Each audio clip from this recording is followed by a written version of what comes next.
This is why I love offshore fishing. Oh, he's going crazy.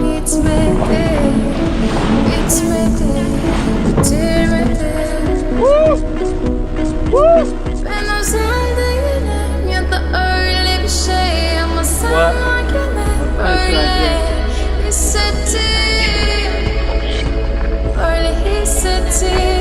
Come on, buddy. Come on, right here. Right here, buddy.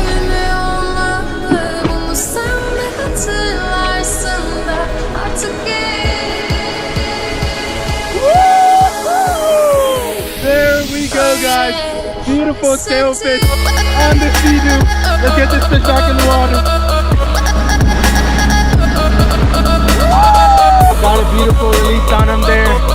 Oh my God, what a thrill. We got him, Jay.